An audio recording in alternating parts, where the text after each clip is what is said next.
Live from New York, it's theCUBE. Covering Big Data New York City 2016.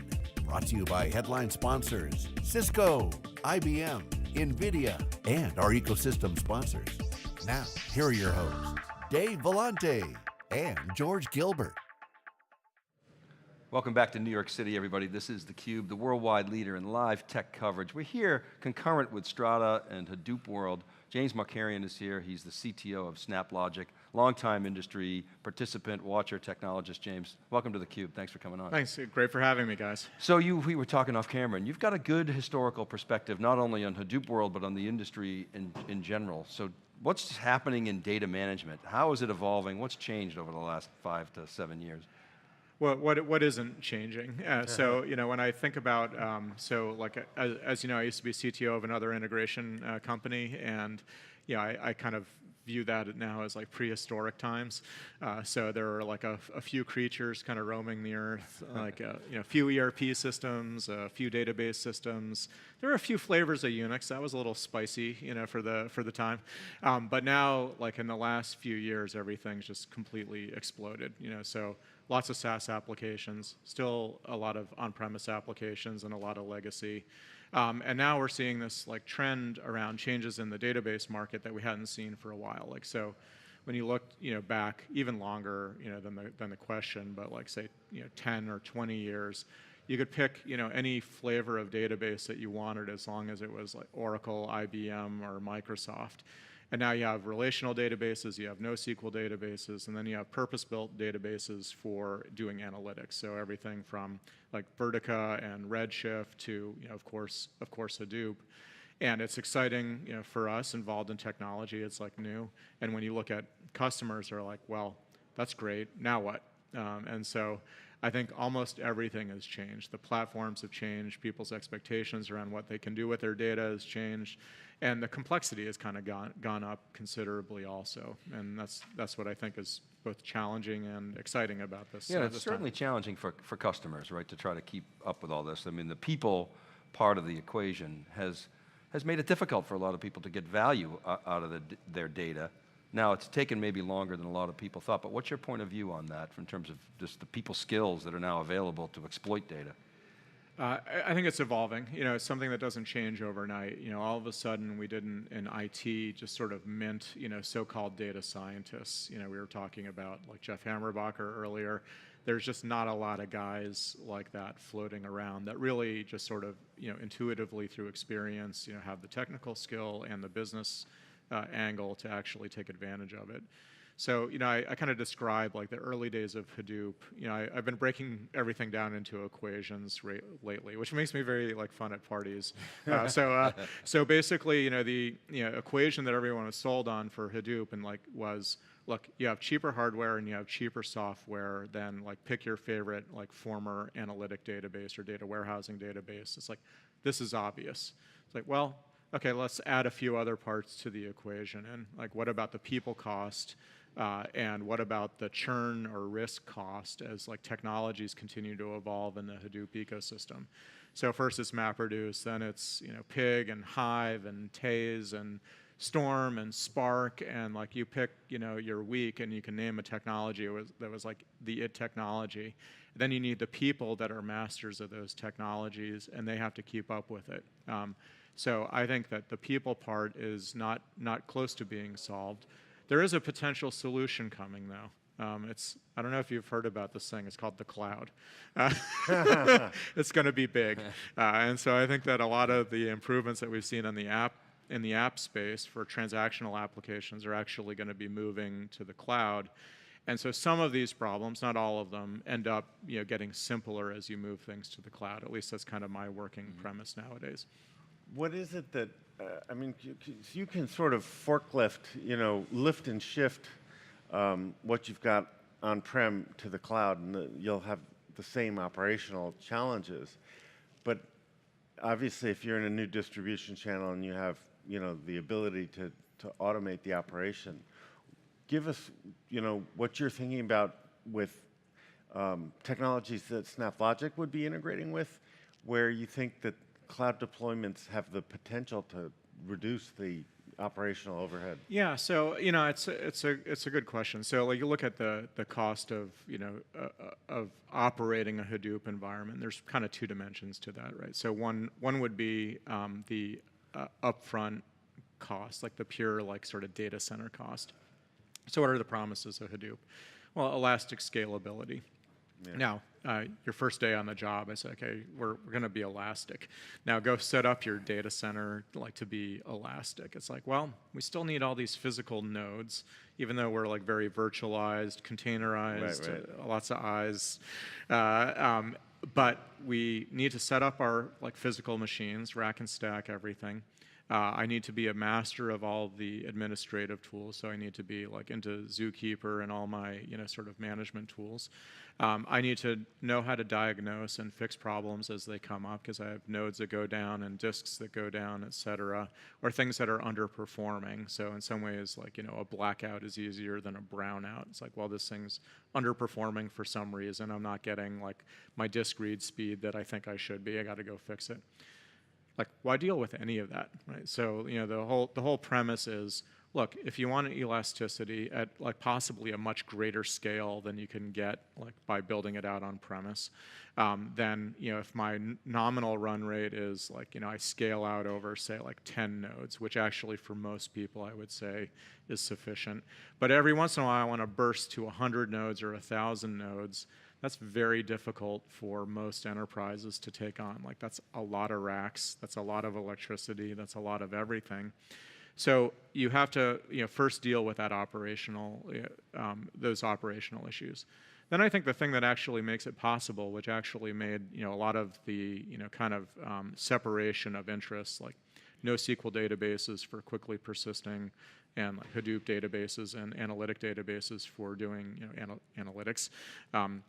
The thing that makes all that work is something like SnapLogic, right? So you need glue that ties it together. You need on-premise things connected to the cloud in the case of cloud analytics, or other cloud applications connected to cloud analytics.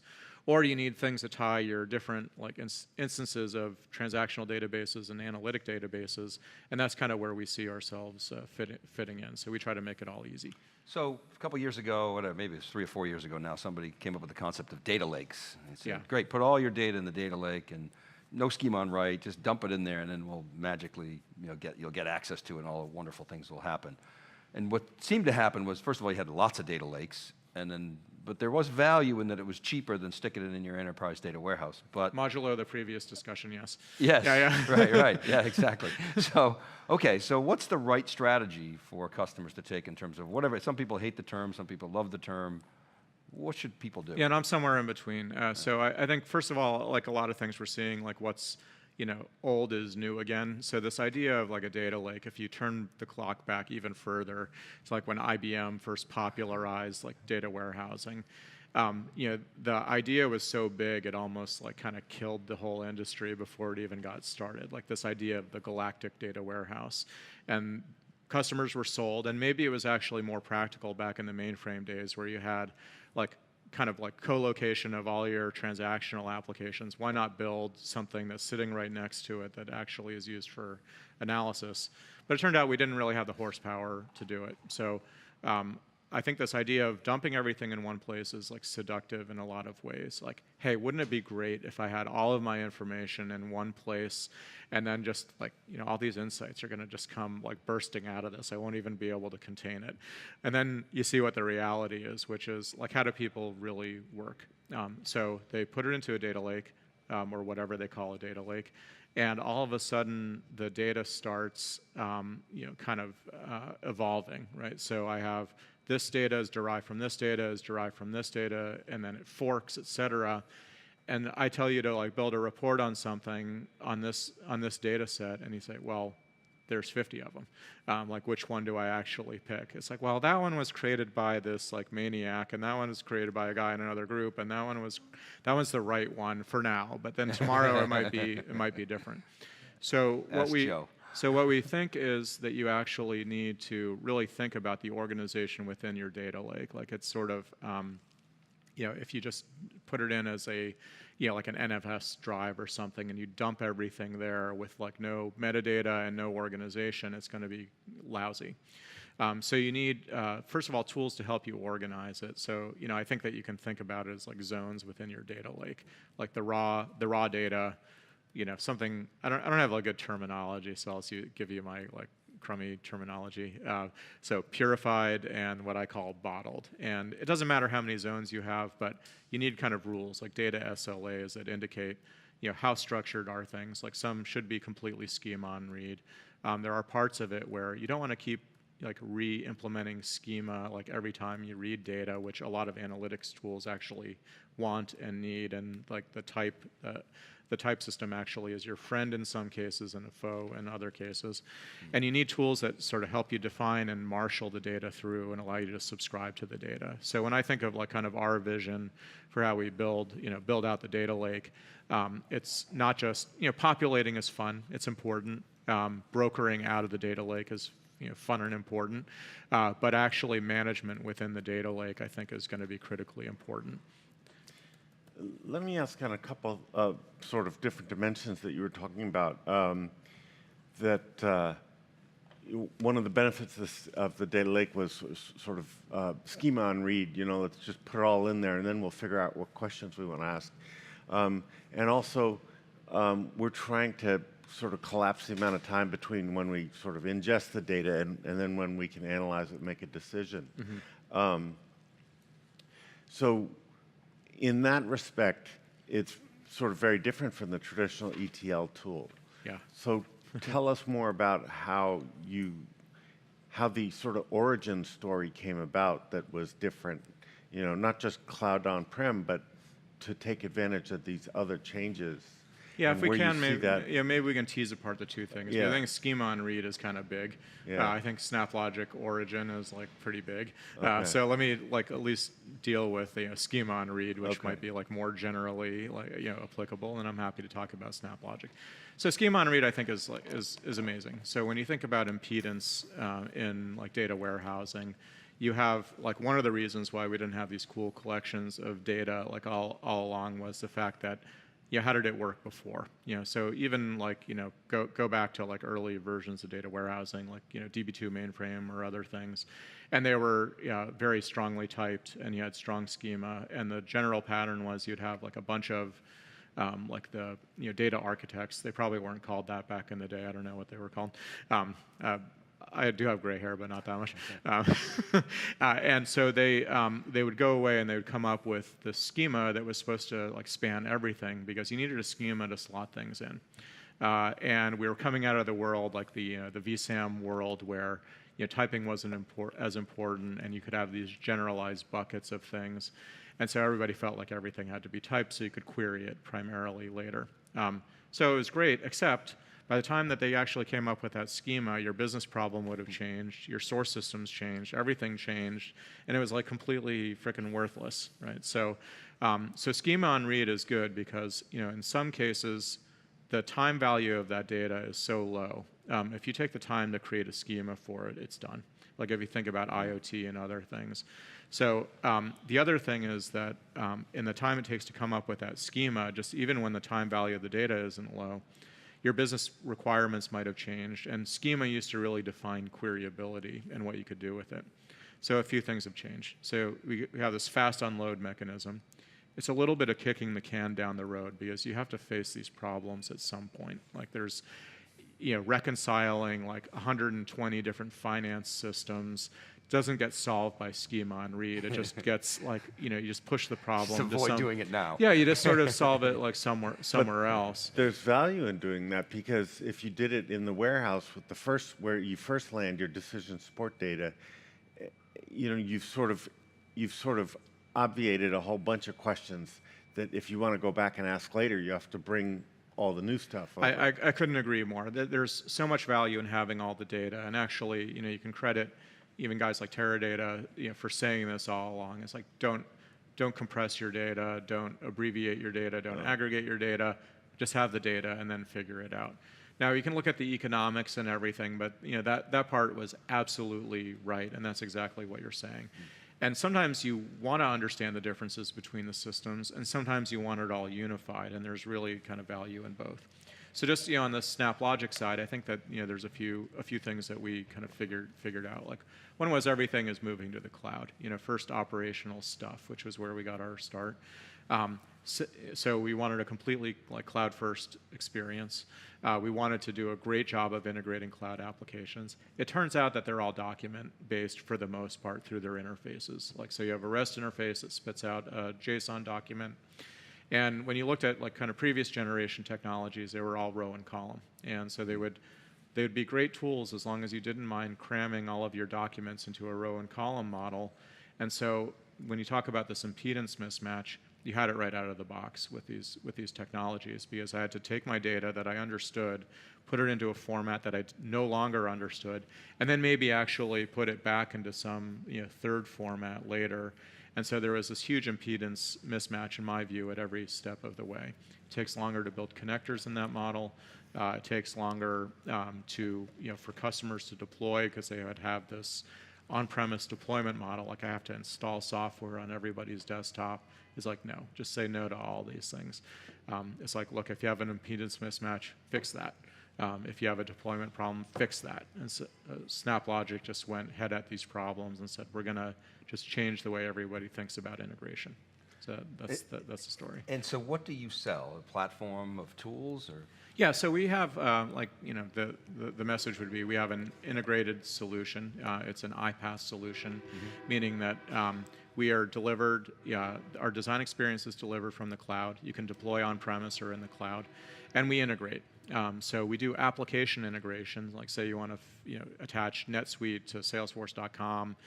We do that, and that was actually kind of the origin of the company. Now we're getting more into what you'd consider data integration, or looking at sets of data for analytic purposes. So like taking my Twitter feed and my ERP data and some mainframe data, pulling it all together into Hadoop and saying, okay, what do I really have?